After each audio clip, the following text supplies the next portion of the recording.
Labur egingo dugu, honezkero jendea nekatuta egongo baita. Euskaltzen buruak egon behar zuen hemen, baina ohera joan da. Beraz, aurreko batean goizean Donostian izan ginen, Euskararen historia sozialaren egitasmo horretatik eratorritako lan bat aurkezten, gero Nafarroako bidea hartu genuen, eta gero nonbait bidean oztu egin zitzaigun. Nola nahi ere, lehenbizi, etorri zareten guztioi, eta internet bidez segitu duzuen hori gaurko jardunaldia eskerrik asko, Sustapen Batzordearen aldetik. Barkatu aurkezpenak eta prestatu duzuen guztioi, badakit zorrotz hartu zaituzte eta badakit baten bat estu eta larri ibili dela bere aurkezpenarekin. Baina, ala behar zuen, hain zuzen ere gure asmoa zelako alegita gehientsuenen ekarpenei lekua egitea. Hasieran esan dugun bezala gure asmoa etzen gaurkoarekin edo gaurko saioarekin bilerari edo eztabaidari amaiera ematea, baizik eta eztabaida abian jartzea. Beraz honek segida izango du etorkizunean. Esan horrezaz gainera, arratsaldean, bai hemen baliatu diren aurkezpenak webgunean eskura izango dituzuela, eta horrezaz gainera aurkezpenak eurak ere hor izango dituzuela, alegia zatika, eta beraz nahi duzuena, eta nahi duzuen eran, eta pazientzia, eta gogo, eta bizi handiagoarekin segitzeko modua izango duzuela etorkizunean. Sagrario Alemani, Sustapen Batzorde buruari zaman aurretik, pixkat goizean esan dudan esaldi batekin, nolabait amaitu nahiko nukenik.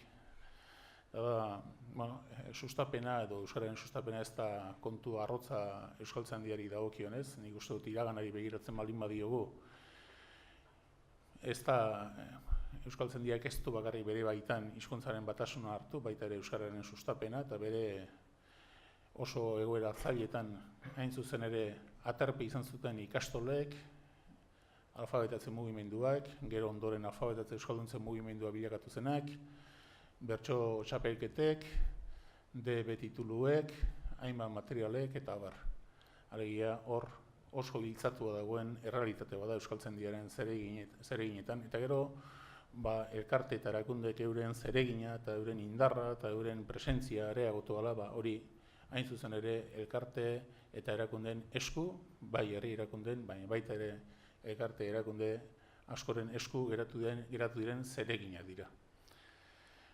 Euskaltzaindiak, beraz, gonbita bati edo eskabide bati erantzun nahi izan dio, baina esan bezala, Euskaltzaindiak ez du aurrera begira bide hau bakarrik egin nahi, egin ahal izango balu ere ez du bakarrik egin nahi, eta beraz, hizkuntza kontuetan aurrera bide eta bizi berritze indar handiagoz ekin nahi baldin badiogu etorkizunean ezinbesteko izango da denon laguntza. Euskaltzaindiak gaurkoan bezala etorkizunean ere Plaza Barriko areto hau eta Euskaltzaindia bera, Euskaltzaindiaren ateak eta leihoak irekia ditu horretarako. Denon lana ere eta denon ahalegina ere nahikoa ezpaita izango nahi baldin badugu eta etorkizuna irabatzeko aukerak izan nahi baditugu. Eta guztioi eskerrik asko eta Sagrario Alemani emango diot hitza.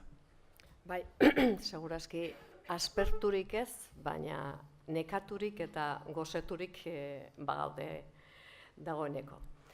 Horregatik, lau hitz bat hemendik aterako garela uste dut denak ere indarturik irabazteko.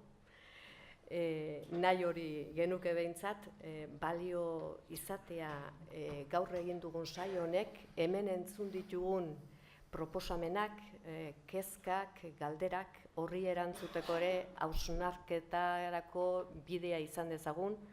Lehen esan digute ekin eta hausnartu, eta nik uste dut horixe gu bakoitza ari garela euskalgintzako arlo batean edo bestean lanean, eta hemendik aurreare horri ekin beharko diogu eta gaur entzundako egin dizkiguten proposamenen inguruan hausnarketa egin. Eta besterik gabe bazkaltzera joateko gogoetan gaudenez, eskerrak eman guztiei, parte hartu duzun guztiei, bereziki txostenak prestatzen zuen gogoetak ona ekarri dituzuenei, eta baita moderatzailei ere batzutan ez baita erraza izaten aurretik jarritako ordutegiari eta eusten, ez da? Orduan guztioi eskerrik asko, eta bukatutzat emanen dugu, lehen uste dut esan dudala, heldu den urtean segituko dugula hausnarketa honekin eta Euskaltzaindiaren mendeurrena zela barkatu bezperetan egonen gara, oraindik ez da mendeurrena izanen heldu den urtean. Besterik gabe, hau.